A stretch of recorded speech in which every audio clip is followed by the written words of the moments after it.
हर बार जब उसका पति धोखा देता, औरत कैलेंडर पर एक दिन घेर लेती, जब तक कि उसने 99 घेरे नहीं बना लिए। फिर उसने हमेशा के लिए उसे छोड़ने का फैसला कर लिया। उसने तलाक के कागजों पर दस्तखत किए, 7 साल पुरानी अंगूठी उतारी और बिना पीछे देखे घर छोड़ दिया। उस वक्त पति और बेटी उसकी पहली मोहब्बत का जन्मदिन मना रहे थे। घर लौटे तो एहसास हुआ कि औरत जा चुकी है। तभी उनकी नजर छोड़े हुए तलाक के कागजों पर पड़ी।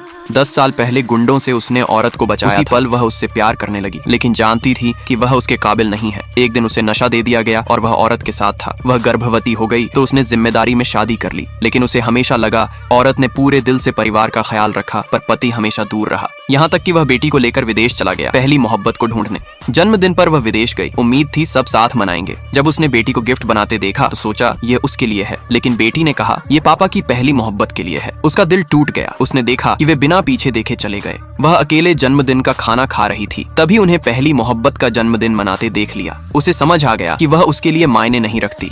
उसने तलाक के कागज और अंगूठी छोड़ दी और लौट गई। घर आकर पति और बेटी हैरान रह गए। नौकरानी ने बताया कि वह अपने देश लौट गई है। बेटी खुश हो गई, अब वह पहली मोहब्बत के साथ समय बिता सकती थी। पति ने कागज फेंक दिए और पहली मोहब्बत के बुलाने पर चला गया। उधर औरत पुराने घर पहुंची और सामान समेटने लगी। उसे एहसास हुआ कि उसने सब कुछ दे दिया था, पर खुद के लिए कुछ नहीं बचा। वह सोचती थी एक दिन वह उसकी परवाह करेगा, पर मिला सिर्फ धोखा। फोन के अलार्म ने याद दिलाया कि उसने कितनी बार बेटी से बात करने की कोशिश की, हर बार अनदेखी हुई। उसने सारे अलार्म मिटा दिए और तय किया अब सिर्फ अपने लिए जिएगी। सूटकेस उठाया और घर छोड़ दिया। विदेश में नौकरानी उसका इंतजार करती रही, पर कोई संदेश नहीं आया। बेटी ने कहा उसे माँ से बात नहीं करनी। पति भी बेपरवाह रहा और बेटी को लेकर पहली मोहब्बत के पास चला गया। नौकरानी ने लंबी सांस ली और उस पर तरस खाया। औरत नौकरी से भी इस्तीफा दे चुकी थी। सहायक हैरान थी। उसने इतनी मेहनत सिर्फ उस आदमी के करीब रहने के लिए की थी, अब अचानक सब छोड़ दिया। सहायक ने सोचा आदमी को बताए, पर याद आया कि उसने मना किया था, उसकी कोई भी खबर मत देना। वह चुप रही। अगले दिन औरत आखिरी बार स्कूल गई। जैसे ही निकली पति से टकरा गई। पहले उसने सोचा वह उसे मनाने आया है, इसलिए उसकी कार में बैठ गई, लेकिन बेटी का मैसेज देखा जो पहली मोहब्बत को भेजा गया था। उसका दिल ठंडा पड़ गया। फिर विदाई का दिन आया। पति अपनी पहली मोहब्बत को कंपनी में ले आया। सहकर्मी फुसफुसाने लगे कि वे पति पत्नी जैसे लगते हैं। औरत को समझ आया कि 7 साल तक गुप्त शादी इसलिए थी क्योंकि वह उसे स्वीकार नहीं करना चाहता था, लेकिन चूंकि वह जाने वाली थी उसने चुप्पी साध ली। पति ने उसकी ओर देखा तक नहीं, बस आदेश दिया कि कॉफी लाए। जब उसने दरवाजा खोला तो देखा कि वह पहली मोहब्बत के साथ बैठा है। वह ठिठक गई। पहली मोहब्बत ने दिखावा किया कि औरत ने उसे थप्पड़ मारा। पति ने सबके सामने उसे डांटा और माफी मांगने को कहा। उसने इनकार किया क्योंकि दिल पहले ही टूट चुका था। फिर उसने सचमुच उसे थप्पड़ मारा। पति ने धमकी दी कि अगर उसने फिर ऐसा किया तो नौकरी से निकाल देगा, लेकिन औरत ने अपना बैज उतारा, जमीन पर फेंका और बिना पीछे देखे चली गई।